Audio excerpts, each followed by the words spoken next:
بھی نہیں ہوتی، اور جو بڑے چور ہیں وہ اپنے ثبوت بھی نہیں دیتے اور کلین چٹ دے دی جاتی ہے۔ توشہ خانہ کے اوپر خان صاحب نے مجھے اور سائفر کے حوالے سے 3-4 جو کیسز چل رہے ہیں ان کے اوپر انہوں نے مجھے کہا کہ آپ نے جا کر بتانا ہے۔ سائفر کیس کے حوالے انہوں نے بتایا کہ بڑا کلیئر کٹ ہے، جن لوگوں نے سازش کی، جن لوگوں نے اس ملک کے خلاف سازش کی، جو اس سازش میں انوالو ہوئے، ان کے اوپر کوئی کیس نہیں ہے۔ جس نے سازش کو ایکسپوز کیا اسے اندر ڈال دیا گیا، یہ ہے کیس۔ دوسرے نمبر پر انہوں نے کہا کہ جو توشہ خانہ والا ہے صرف اور صرف یہ ایک ڈرامہ رچایا جا رہا ہے۔ انہوں نے کہا کہ آپ دیکھ لیں کہ وہی یون چودھری عدت کے دوران نکاح والے کیس میں ہوں گے، وہی یون چودھری اور باقی جو لوگ ہیں، انعام شاہ، اب انعام شاہ کی بات ہو یا ان کے جو بھائی ہیں عمران شاہ اس وقت جہانگیر ترین کے پی اے ہیں اور وہ ان کے ساتھ ہی شروع سے رہتے ہیں۔ تو وہ شخص جو اس وقت ہم کو الیکشن سے آؤٹ کرنا چاہتے ہیں، جو ہمارے حریف ہیں، ان سے گواہی لی جا رہی ہے، ان کو اپروور بنایا گیا ہے۔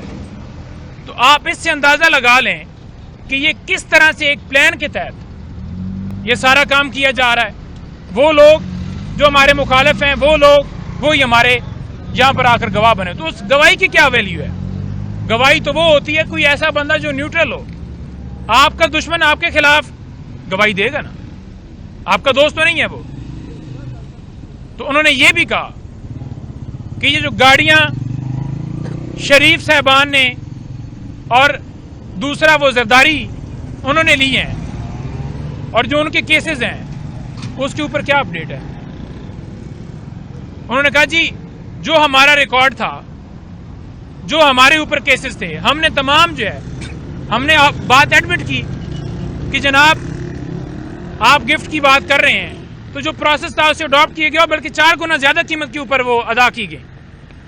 اور جو لوگ لے ہی نہیں سکتے تھے، جو توشہ خانہ کا قانون ہے اس کے مطابق گاڑی لی نہیں جا سکتی، اس کے اوپر کوئی جسٹیفیکیشن آئی ہے؟ بلکہ کبھی وہ کہتے ہیں گاڑی ہماری ہے، کبھی وہ کہتے ہیں گاڑی ہماری نہیں ہے۔ اسی طرح سے جو اپارٹمنٹس ہیں، خان صاحب نے اس حوالے سے بھی کہا، خان صاحب نے کہا کہ یہ تو یوں ہے جیسے کہ توشہ خانہ جو القادر ٹرسٹ ہے، انہوں نے کہا جی کہ نمل یونیورسٹی ہے تو اس کی زمین کبھی میرے اوپر الزام لگا دیں کہ میرے نام پہ میں نے فائدہ لیا ہے، پھر جو شوکت خانم ہے اس کے حوالے سے بھی کہہ دیں کہ میں نے جناب اس میں فائدہ لیا ہے۔ تو جو ٹرسٹ ہوتا ہے اس کے اندر جو ٹرسٹی ہوتا ہے اس کا رول کیا ہے؟ کیا اس کے نام پہ آنرشپ ہو جاتی ہے؟ کیا زمین اس کے نام پہ ٹرانسفر ہو گئی ہے؟ وہ تو ٹرسٹی ہے، اس کو کوئی بینیفٹ نہیں ہے، کوئی فائنینشیل فائدہ نہیں ہے، لیکن یہ جان بوجھ کر ایسے مقدمے بنائے گئے ہیں۔ 12 مہینے سے جو درخواست پینڈنگ ہے اسلام آباد ہائی کورٹ میں توشہ خانہ کے حوالے سے، جو الیکشن کمیشن نے فیصلہ دیا تھا اس فیصلے کو ہم نے چیلنج کیا تھا اسلام آباد ہائی کورٹ میں۔ خان صاحب نے کہا کہ اس درخواست کے اوپر نہ ہمارا لاہور کیس چلنے دیا جا رہا ہے اور نہ یہاں سے درخواست واپس لینے دی جا رہی ہے، جو کہ ہر شخص کا حق ہے کہ میں اگر کیس دائر کرتا ہوں، میں واپس لینا چاہتا ہوں تو مجھے اجازت دی جاتی ہے، کوئی انکار نہیں کر سکتا، لیکن اس کے اوپر اجازت نہیں ہے۔ لیکن دوسری طرف دیکھیں تو جس طرح سے ان کو لایا گیا ہے، جس طرح سے ریڈ کارپٹ بچھائے گئے ہیں، جس طرح سے پروٹوکول آسے ہیں، جس طرح سے CCP سلوٹ مار رہے ہیں،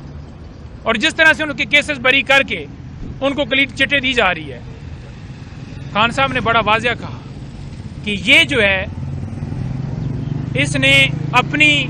سیاسی قبر کھود لی ہے اور اس کی سیاست ختم ہو گئی ہے جس دن اس نے یہ سارا کام کیا اور ایکسپوز ہو گیا۔ اس کے بعد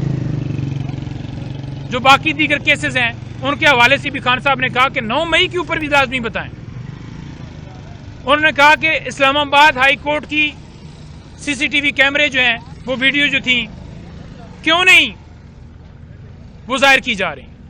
جوڈیشل کمپلیکس کی کیوں نہیں کی جا رہی؟ انہوں نے کہا جی کہ جو 9 مئی کے حوالے سے لاہور والا سارا ہمارے اوپر ملبہ ڈالا جا رہا ہے، فائدہ کس کا ہوا ہے؟ سب سے زیادہ نقصان کس کا ہوا ہے؟ کون اس وقت کیسز اور ساری چیزیں بھگت رہا ہے؟ کس کی پارٹی کے اوپر کریک ڈاؤن ہے؟ لوگوں کے ساتھ کیا کیا جا رہا ہے؟ لیکن انہوں نے کہا اس کے اوپر انڈیپینڈنٹ تحقیقات ہونی چاہیے، جوڈیشل کمیشن جو ہے وہ تحقیقات کرے۔ اس کے ساتھ ساتھ انہوں نے یہ بھی کہا کہ جو آج امجد نیازی صاحب، آپ کو پتہ ہے کہ وہ ICU میں چلے گئے ہیں، صرف کیوں کہ اس نے آگے سے ہار نہیں مانی، اس نے کہا میں عمران خان کے ساتھ کھڑا ہوں۔ اسپیشلی انہوں نے مجھے کہا کہ اس کے حوالے سے، جو عثمان ڈار فیملی کے حوالے سے انہوں نے کہا کہ آپ نے ذکر کرنا ہے، پھر جمشید دستی جس کی وائف کو جیسے ننگا کیا گیا، اور اسی طرح انہوں نے کہا جی ٹاپ جو لیڈرشپ تھی، پہلے جتنا ہو سکا انہوں نے ان کو اٹھایا، اغوا کیا، کسی سے پریس کانفرنس کروائیں، اور کسی کو پارٹی جو ہے وہ جوائن پٹکے ڈلوائے گئے، اور جو نہیں مانا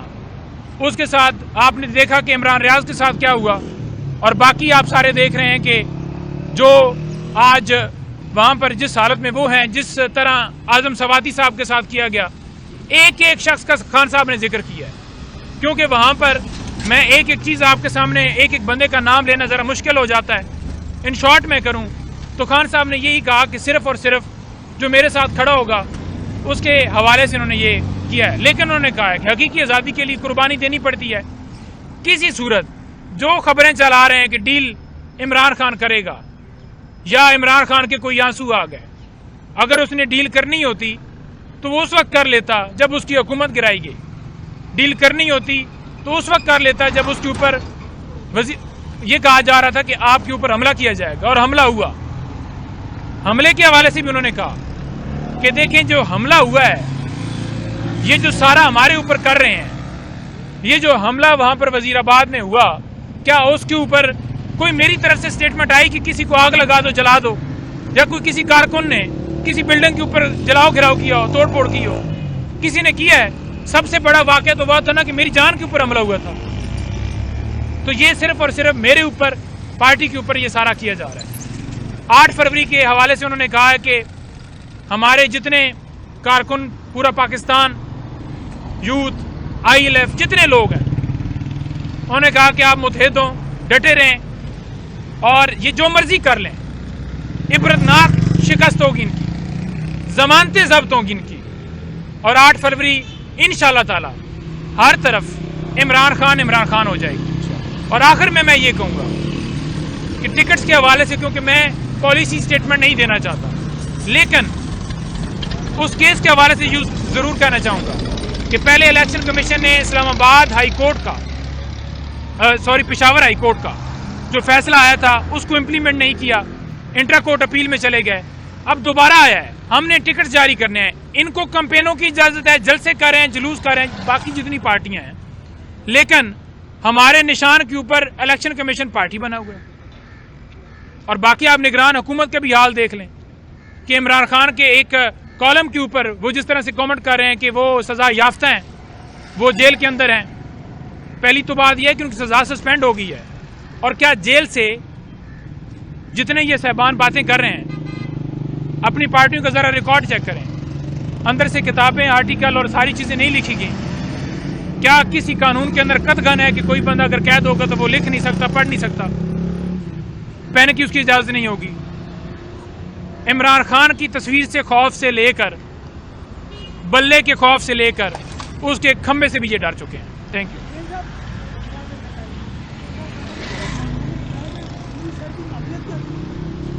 عمران خان صاحب نے تمام تفصیلات جو ہیں اس سے پہلے بھی جب کیس چل رہا تھا الیکشن کمیشن میں اس وقت بھی دی تھی، لیکن سنا نہیں گیا۔ جب ڈسٹرکٹ کورٹ میں چل رہا تھا وہاں بھی سنا نہیں گیا، گواہوں کو پیش کرنے کا موقع نہیں دیا گیا۔ چند سیکنڈز کے اندر یہ عمران خان صاحب کو سزا دے کر واٹس ایپ کے اوپر گرفتاری ڈالی گئی ہے۔